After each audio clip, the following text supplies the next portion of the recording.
Thank you. Thank you so much. What a wonderful event this is. What an incredible group who is sponsoring this event.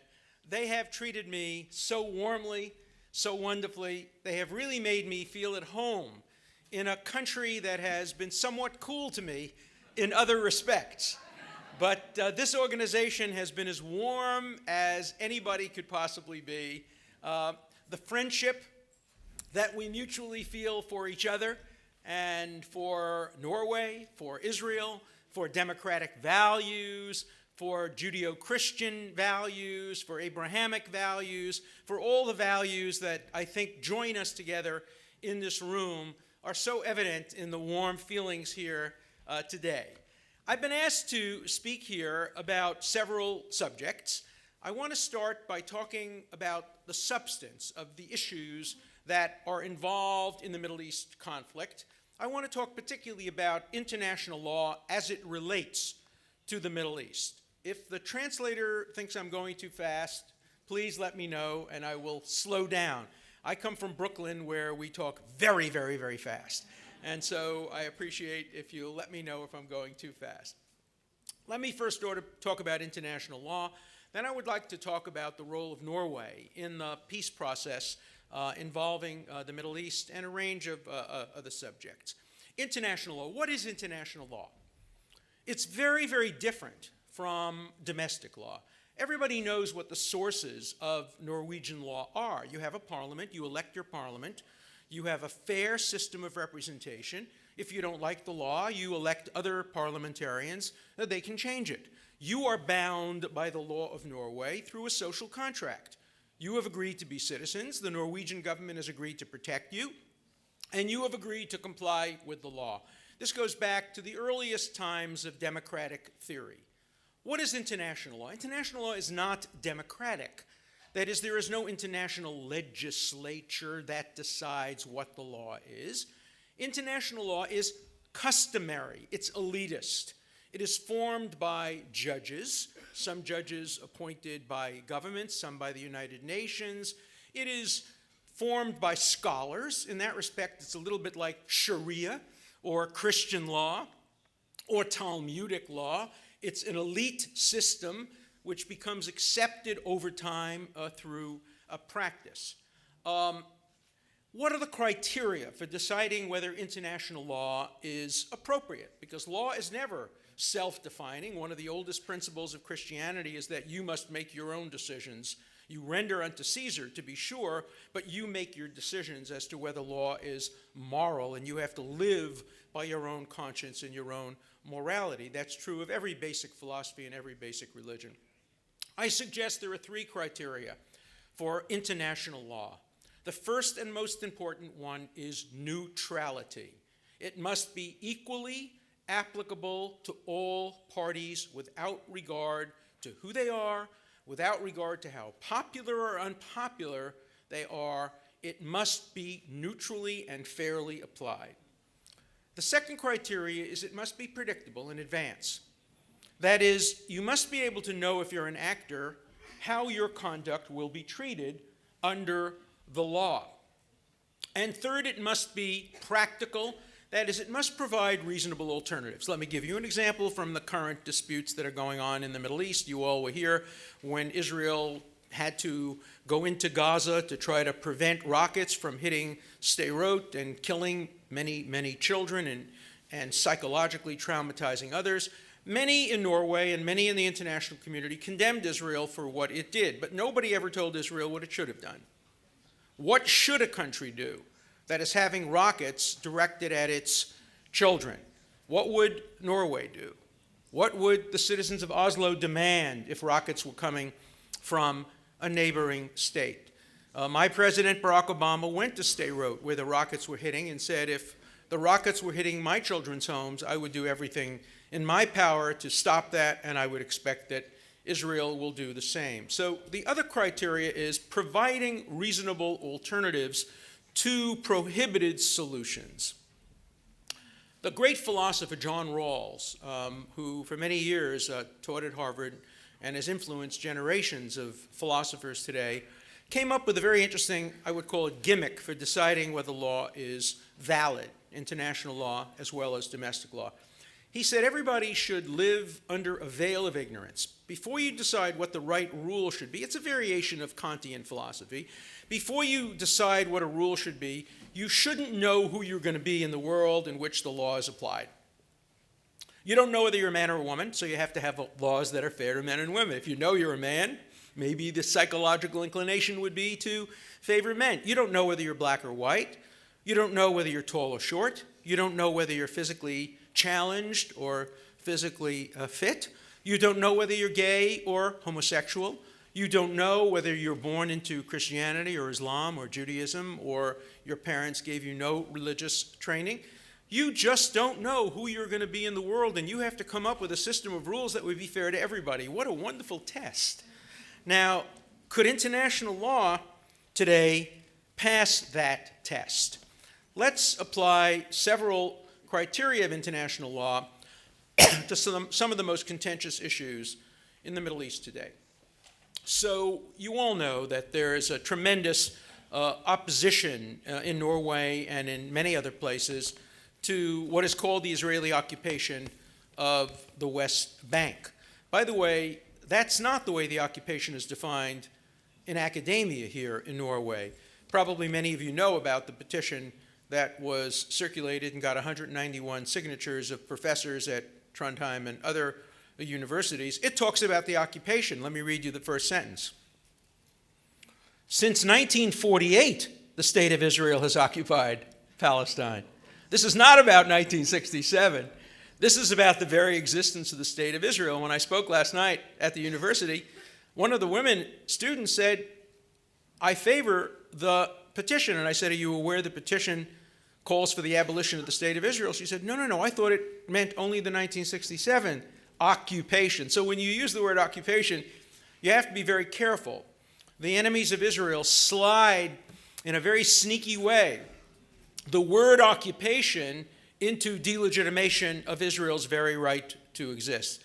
They believe that Israel's control of even 1 square inch of land, the size of a postage stamp, is an occupation and would be illegal and would be in violation of Sharia law or violation of Arab rights. But let's talk about the occupation. Is there an occupation?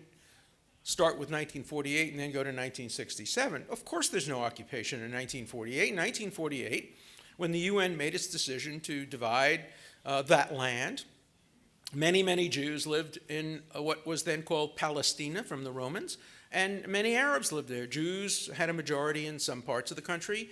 Arabs had a majority in other parts of the country. They didn't call themselves Palestinians then, but they called themselves local Arabs. They had a majority in other parts of the country. The United Nations, after looking at the Peel Commission, at the Balfour Declaration, and a range of other League of Nations declarations, decided the fair thing to do would be to give the Jewish state an area where it had a majority of the population, mostly along the coast. It had built Tel Aviv from scratch. There had been nothing there but sand dunes. Of course Tel Aviv was going to be a Jewish city and part of Israel. Much of the rest would be Arab. Arabs got 65% of the arable land. The Jews got 35% of the arable land. And then nobody really wanted the Negev, and the Jews insisted on getting the Negev because they thought they could rebuild it and make green the sand of the Negev. That seemed like a fair resolution. That's not occupation. That's compromise. Certainly it's less severe than what happened in Czechoslovakia, where 3 million Sudeten Germans who had lived in the what is now Czechoslovakia, the Czech Republic, what was then Czechoslovakia, had lived there for 300 years, were immediately ethnically cleansed and made to leave in the interests of peace. That was a real ethnic cleansing and occupation. What about what the Russians did in Kaliningrad, where they had no control over ever historically, but they won it in a war against the Germans, and they kicked out 2 million Germans, and they put in 1 million Russians, and now it's Russian territory. There have been many occupations. The occupation of Tibet by China, the occupation of Chechnya by Russia, the occupation of so many other areas, Kurdish areas, Armenian areas, But when you hear about the occupation with a capital T and a capital O, one thinks about only one occupation. One never hears, for example, about the Jordanian occupation of the West Bank between 1949 and 1967. One never hears about the Egyptian occupation of the Gaza Strip, a brutal, brutal occupation. It was called an open-air prison where Arabs were treated horribly by the Egyptian, by their brothers and cousins. You never hear about that as the occupation. There's only one occupation now, two, 48 to the current or 67 to the current. Let's talk about the 48 issue is really not worth talking about. It's so absurd. No country in history has ever had a more legitimate birth than Israel. Israel's birth certificate is more legal than the birth certificate of the United States, of Australia, of Canada. Those countries started simply by colonialism and occupation. Israel was formed by law, by an enactment of the League of Nations, by an enactment of the United Nations, by legislative actions in the United States, Great Britain, France, recognition by the entire world, including, of course, Norway. So its birth is not in dispute. It is a legitimate country, and among the nations of the world, has the same legitimacy as every other country in the world. So let's talk about 1967. What happened in 1967? We don't have to talk about the Gaza too much because the Gaza has, of course, been given back. What happened on the West Bank? Of course, Israel did not attack Jordan. Israel was not at war with Jordan. In fact, Israel sent a prominent Norwegian general to speak to King Hussein and to plead with King Hussein not to attack Israel. He made an incredible offer through the Israelis made an incredible offer through the Norwegian general. If you don't attack us, we will not take 1 inch of land from you. We will not take the Western Wall back, even though the Western Wall is the holiest place in Judaism, has been a Jewish iconic holy place since the destruction of the temple. We will not take that back.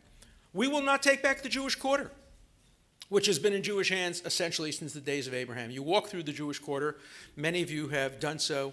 You see the signs all around you. You see the streets. You see the excavation showing the temple period, showing the Talmudic period. You walk a little further out, you see the Via Dolorosa. You see every step that Jesus took. You see the connections between Judaism and Christianity. It's so deep and so passionate and so compelling. But Israel said, we're not taking that back because no life is worth spending even on a holy object. Israel's position. What was King Hussein's position? He quoted it to the Norwegian general. He said, my answer will come in the battlefield. He fired 1,500 rockets into downtown Jerusalem at civilians. The Israelis had no option but to respond. They did. They captured the West Bank. That was in June of 1967. You wouldn't know this if you went to a university in Norway today.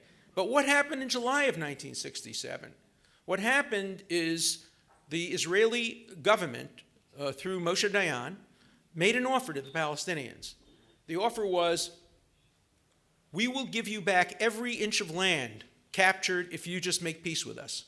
Just give us peace and you get your land back.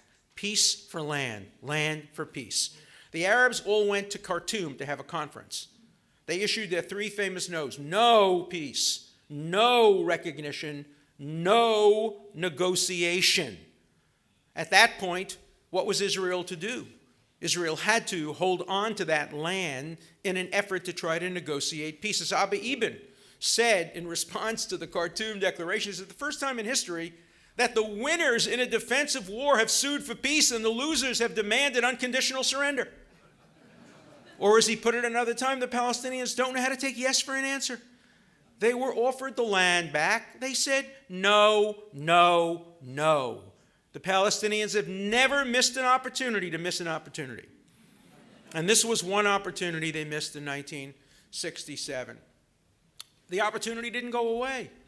The opportunity didn't go away. 1993, the Oslo Accords. This is the last time Oslo will ever serve, unfortunately, as a place of accord between Israel and the Arabs.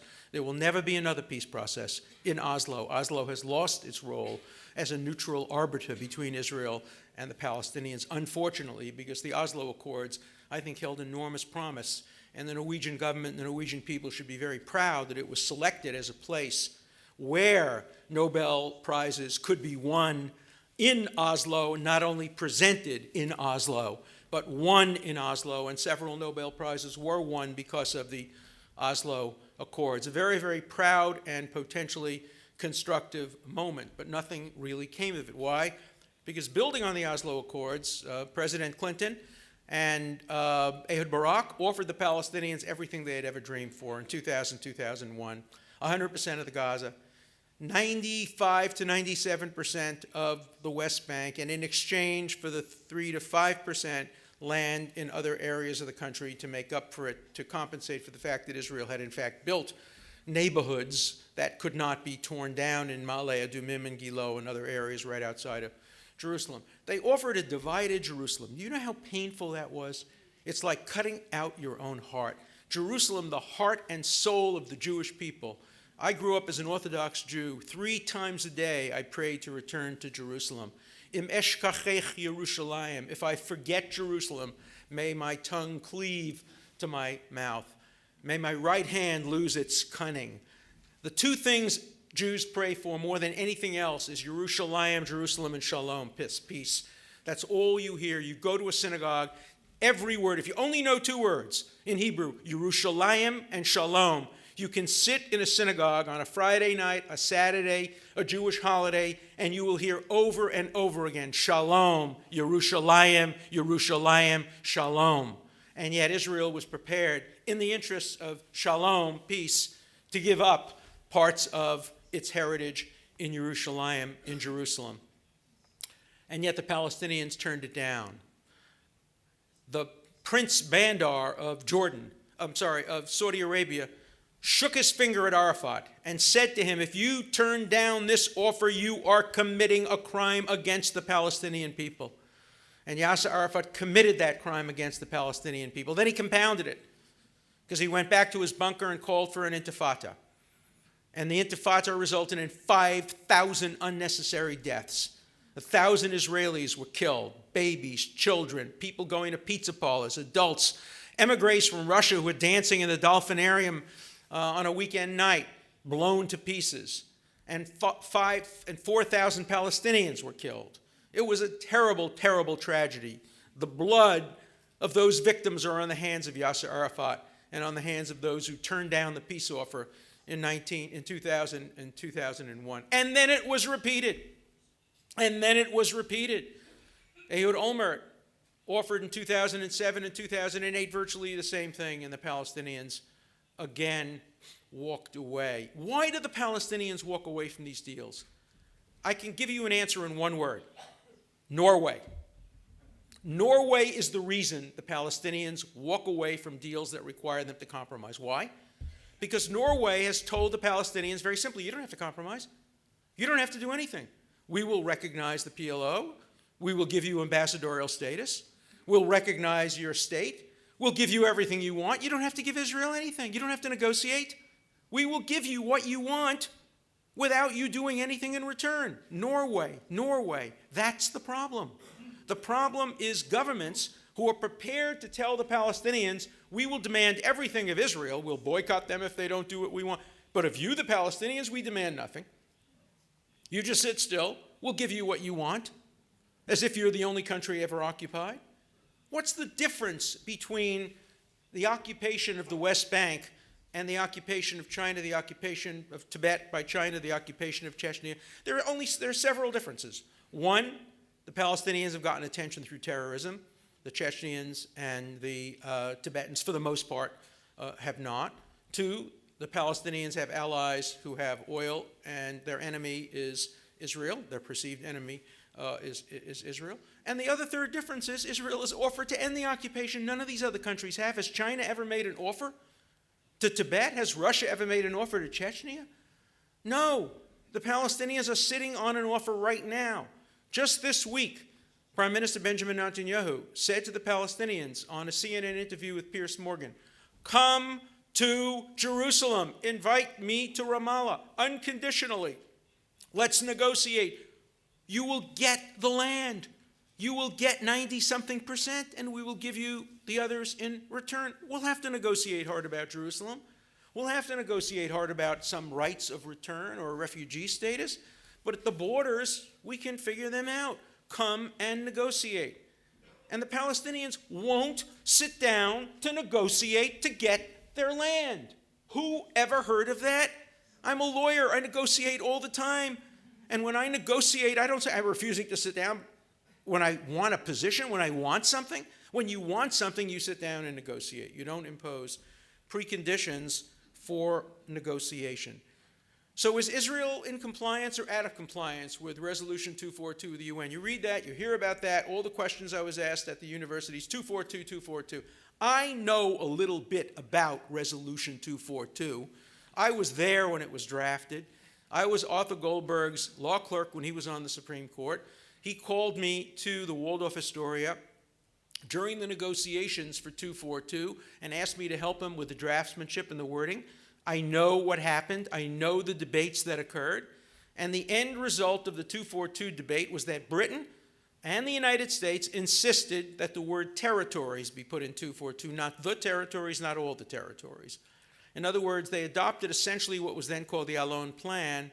Israel would be permitted to make small territorial changes to avoid what had been called the Auschwitz borders, the borders that would assure the death of Jews, and that would be part of it. And this was the most important thing that people who talk about 242 without reading it don't understand. There are mutual obligations under 242. Israel is supposed to return territories captured, but only when the Arab states in the area recognize its right to live in peace. Without recognition and peace, there is no obligation to return 1 dunam of land. There are no unilateral obligations in 242. They are mutual obligations, and Israel has complied with every one of them. The minute Egypt extended a hand of peace, it returned every inch of land in the Sinai. Every inch. You want to know something? It tried to give back the Gaza Strip, but Sadat was too smart to take it. He said, we don't want the Gaza Strip. In fact, Jimmy Carter writes in one of his books that the deal almost fell apart because Israel was being too generous. It wanted to give back not only the Sinai, but the Gaza Strip. In any event, there was a little dispute about 1 acre of land right near Eilat on the Egyptian side of the border that Israel had built up and put in a beautiful hotel with gambling. And so the Israelis said, look, we put all the money into that, we should get that area. The Egyptians said, no, it's traditional Egyptian land. And what do you think they did? They didn't go to war. They didn't plant bombs in each other's buses. They said, let's have an international negotiation. They brought in 3 distinguished international negotiators. Those international negotiators resolved the case against Israel in favor of Egypt. What did Israel do? Did it say no? No, it said yes. It gave the land back. It did it peacefully. What happened with Jordan? When Israel made peace with Jordan, Jordan claimed a few little areas. It had ceded the rest of the land to the Palestinians, but it had claimed a few little areas. Israel immediately gave those areas back. So Israel has complied 100% with 242.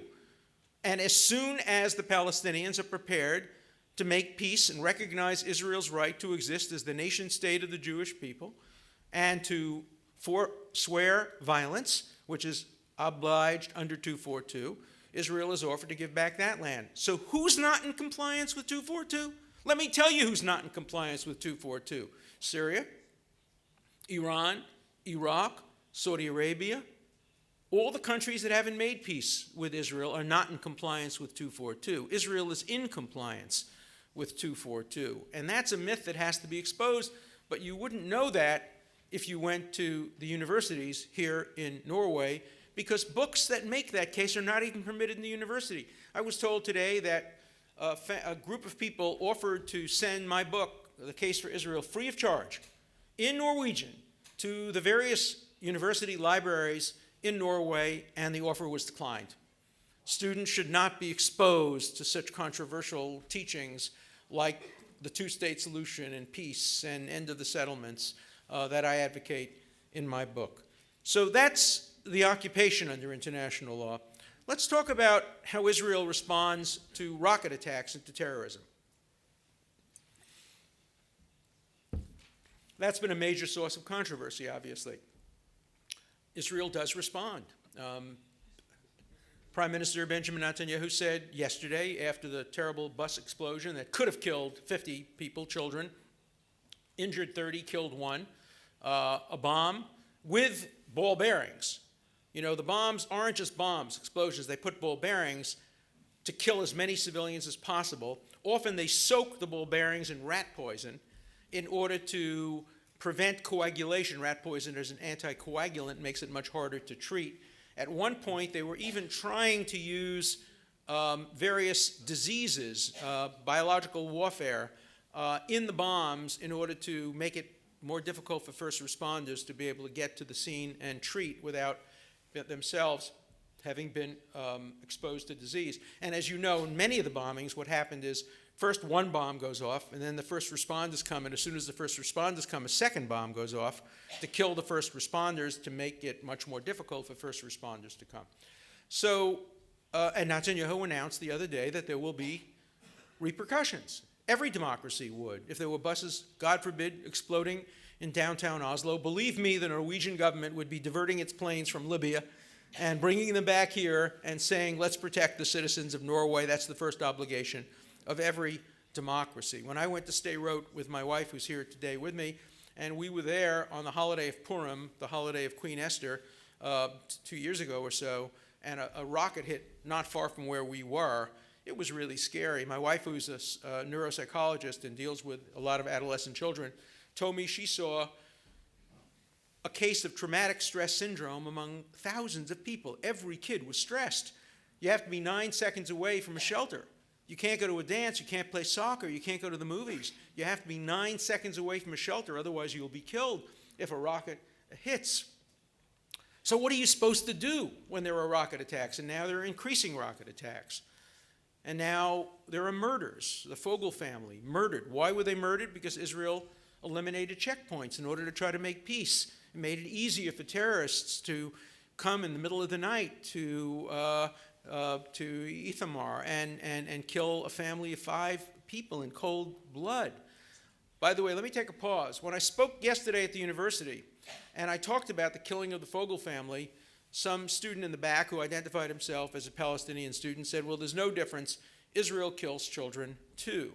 And so I asked the audience, I said, how many of you in this audience believe in the distinction between a person who kills, deliberately setting out to murder a child, walking into a house with his goal to slit the child's throat, to stab him in the heart, on the one hand, and on the other hand, a government that fires rockets at terrorists, trying very hard to avoid civilian casualties, but inadvertently kills a child?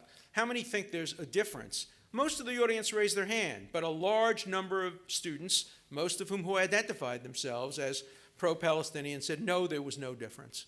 There was no difference. And I said, have you ever read the Bible? The first obligation in the Bible when the people of Israel come to the land of Israel is they must build cities of refuge. What is a city of refuge? An Ir Miklat, a city of refuge. It's a place where the accidental manslaughterer may go and hide out and be protected against the blood avenger.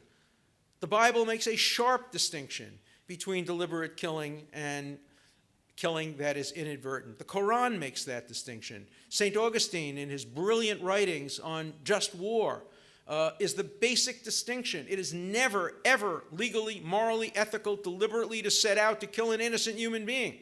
But it is permissible to achieve an object of saving life, to take an action which you know might have the effect of killing an innocent human being, as long as you apply the rules of proportionality. Does Israel apply the rules of proportionality? We have one of the great witnesses here today who will speak to you later this afternoon, one of my heroes, a man who speaks the truth to power, Colonel Kemp, who has had experience, more than all of us in this room together, in fighting difficult fights about urban warfare. And he has offered testimony to the Goldstone Report, tragically rejected by the Goldstone Commission, that would have said, and I'll leave him to say it in his own words, but that Israel's efforts to prevent civilian casualties is essentially unmatched in modern history by those of any other army. And I hope, and I think, by the way, the armies that are going into Libya today are learning from Israel. They are using every effort at their disposal to avoid civilian casualties. I know the American and British forces in Afghanistan are trying to avoid civilian casualties, but inevitably there are civilian casualties. When you go after a terrorist and inadvertently, because the intelligence was bad or because something suddenly happens, a civilian shows up and tragically is killed, that's not murder. That's not a violation of the Ten Commandments. The Ten Commandments doesn't say thou shalt not kill. It says lo tirtzach, thou shalt not murder. Murder means willful killing, deliberate, intentional killing. It doesn't mean warfare. Every religion, every philosophy permits warfare to protect and defend the lives of the innocent. So what should Israel have done? It should try to reduce casualties, and it's done so. Even before it went into Gaza, what it tried to do is use surgical military actions called targeted killings. It went after terrorists, and the Israeli Supreme Court, the only Supreme Court in history ever to take this issue up and decide what is a legitimate target in the war against terrorism, they gave a very narrow definition of who is a combatant in an urban warfare setting. A combatant is only somebody who basically is on the way to committing an act of terrorism. If a combatant commits an act of terrorism and then goes back to his home at night and is not going to do it again, he's not a target according to the Israeli Supreme Court. So Israel tried to target only people who were engaged in the acts of killing their children. Sometimes they failed. When General Shkedi, one of the great Air Force generals in modern history, came to head the Israeli Air Force, he saw that the ratio of civilians to terrorists killed was about 1-to-1. That is, for every terrorist killed, there was a civilian killed. That had been a very good ratio. The United States, in the war in Iraq and in the war in Afghanistan, had a rule that if the ratio goes higher than 30 civilians for every terrorist, you have to get special presidential authorization. And of course, when we went after Saddam Hussein, we were prepared to go higher than the 1-to-30 ratio if we really knew we could get Hussein. I suspect we would be willing to go higher than the 1-to-30 ratio if we can get Osama bin Laden. But that's the ratio, 1-to-30, that was quoted on a 60-minute report in the United States. The Israeli ratio was 1-to-1. General Shkedi said that's not good enough. That's not good enough. He changed the rules of engagement. He commissioned the development of different munitions. He forbore going after certain very horrible terrorists because there might be civilians in the area. And by the time he left office, he had changed the ratio so that for every 29 terrorists killed, only 1 civilian died. The best ratio in the history of warfare. If you don't believe me, just Google it. In Haaretz, which is the most radical, most anti-Israel newspaper in Israel, it told the story, it gave the statistics, it did the study, it came to the conclusion that this ratio was absolutely remarkable. Now let me tell you the irony. If General Shkedi appeared on this platform with me today, he would be immediately arrested in this city and tried as a war criminal. On the other hand, if the head of Hamas walked into this room today, he could walk freely into the city and walk through the streets of Oslo. That's true in London. And General Shkedi, now retired from the Air Force, is the head of El Al. He flies all over the world. He's obviously a pilot. He cannot fly to London because he has been subject to threats of arrest in London. I have offered him. I said, please, fly to London with me. We will walk out of the plane together. Hold your head up. Let them arrest you. We will put together the greatest international team of lawyers ever assembled, and we will put the world on trial. And we will defend you, and we will defend Israel, and we will show the world that no country has ever done more to protect civilians. No country has ever had a better ratio than Israel. Let them put you on trial. You have nothing to fear. I hope that will happen.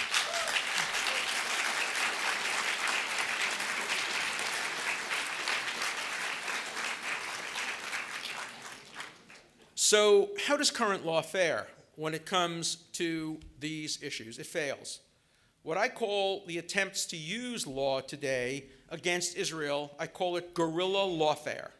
It's an attempt to use the law only in a way that terrorists today use violence, directed only at the one country that probably tries harder than any other country. One country that has the best Supreme Court, the most activist Supreme Court, that regulates Israeli conduct on a day-to-day basis in the middle of battles. Who's ever heard of this? In the middle of battles, the Israeli Supreme Court will stop and grant an injunction. Let me tell you what happened. In the battle for Jenin, There was a very difficult battle. Some organizations brought a lawsuit about a policy that Israel had toward, it was called the neighbor policy. When you go into a home that has terrorists, what Israel did is they would have a local Palestinian, and they would hold a local Palestinian in front, and they would walk up to the house using him as a shield. The Israeli Supreme Court said no, and issued an injunction saying you cannot do that, even if it means saving the lives of Israelis. I've never heard of another court intervening in the middle of a battle to do an injunction. The same thing with the killing and targeted killings. The Israeli Supreme Court took that case. The Israeli Supreme Court took the case involving can you use moderate torture to find a ticking bomb terrorist and where he's planted the bomb. The Israeli Supreme Court said no. The United States Supreme Court ducked the issue, wouldn't take the case, wouldn't take most of those cases. And so current law fails. It fails miserably. It applies a double standard. And when I talk about the double standard, you know what the university students, for the most part, say? They say, well, you know, you might be right. You might be right that there are other countries that are worse, but we're talking about Israel now. Stick to the subject.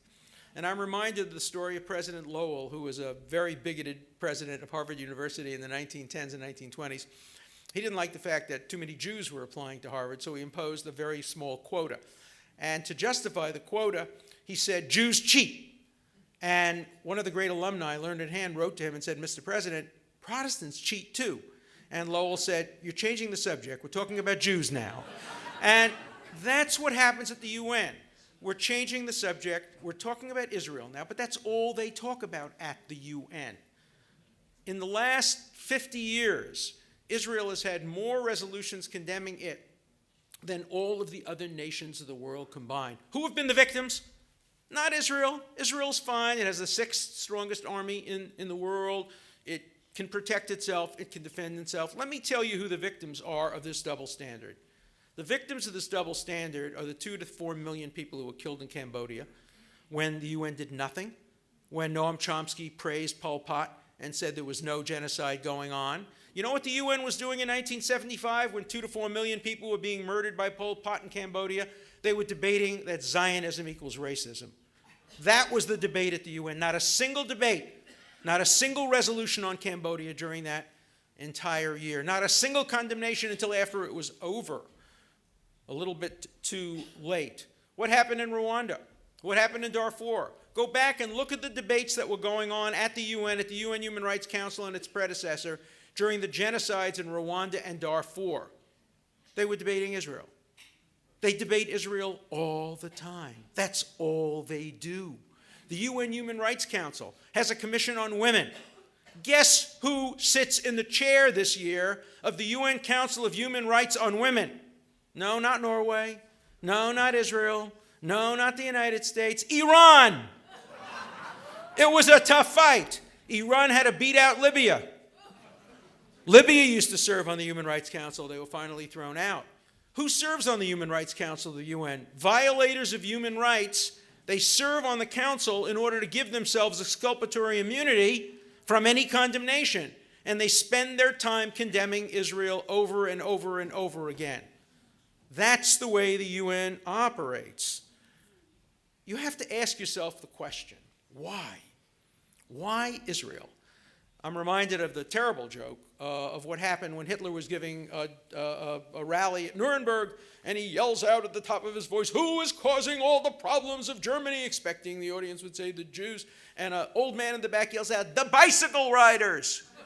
Hitler looks aghast and says, why the bicycle riders? And the old man yells, why the Jews? And that's the question. Why the Jewish state? Why Israel? Why does it get all the attention of the world? Can you criticize Israel? Of course, you should criticize Israel. I'm a patriotic, loyal American. I spend most of my time criticizing America. Many of you criticize Norway. You should criticize your own country. You should criticize other countries. Israel deserves criticism for some of the actions it takes. Israel only gets a B- when it comes to human rights, but it lives in a world of Ds and Fs. And there have to be comparative analysis. There must be improvements in Israel. If I were an Israeli, I might very well belong to B'Tselem, an organization that's very critical of Israel. But what right does a Norwegian young man or a Norwegian woman sitting up in Trondheim or in Bergen, what right do they have to focus only on Israel? They have no such right. If you're an Israeli, you have that right. Maybe if you're a Palestinian, you have that right. But if you're an outsider, you have to pick the worst first. You have to go after the most serious violators first. And who do you go after second? Second, you go after those countries that have no internal mechanisms for dissent, that have no opportunity to bring it to the attention of the courts or to the attention of the media. Where does Israel rank? A, it is one of the best records on human rights, B-, but one of the best records. And in terms of internal mechanisms of dissent, the best. There's no country better. There's much more dissent and disagreement in Israel than there is in Norway. Try to find a Norwegian newspaper that presents a pro-Israel perspective. So much for dissent. Your foreign minister has a wonderful article in the New York Review of Books, Why We Must Talk.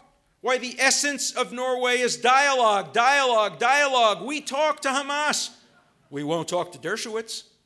We won't talk to any pro-Israel professor. We won't talk to any pro-Israel speaker. Dialogue. The dialogue goes one way, but it doesn't include mainstream pro-Israel supporters. That's the nature of dialogue today in Norway, unfortunately. I'm writing a book. Thank you.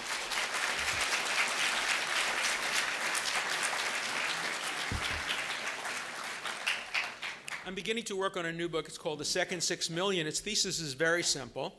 It says, it argues that since 1945, when we swore never again, 6 million people have been murdered in preventable genocides. I mentioned them: Cambodia, Rwanda, Darfur, Eritrea. The list goes on and on and on. And during that period of time, the only country that has been the subject of international universal condemnation has been Israel. And it's a terrible tragedy. It's a terrible tragedy. When you go to universities like I did, and you ask students, where were you on Darfur? Where were you on Rwanda? Where were you on Gaddafi until recently? Where were you on Mubarak? You know where we were? We were at anti-Israel demonstrations. That's where we were. We were too busy condemning Israel to think about the real victims of human rights violations. And yet Israel, despite how hard it tries and how well it generally succeeds, it's the only country in the world to be described today as apartheid. Apartheid? Has anybody been to Israel recently and seen what a mixed society it is? You know, the 3 judges that sentenced the former president of Israel to 7 years in prison for rape, the 3 judges included an Arab and 2 women. That's real apartheid. You can imagine Bishop Tutu sitting on a jury in apartheid South Africa, sitting in condemnation of President de Klerk. No, that wouldn't happen. My wife and I recently went to a concert in Jerusalem being conducted by Daniel Barenboim, and half the orchestra consisted of Palestinians, most from the West Bank, half of them of Israelis. They played the Mozart 2-piano concerto with Barenboim, a Jew, playing one side of the piano, and a young Arab, brilliant young Arab pianist, Palestinian pianist, sang on the other side. The man sitting next to me at the concert was Israel's Minister of Culture in the cabinet, an Arab.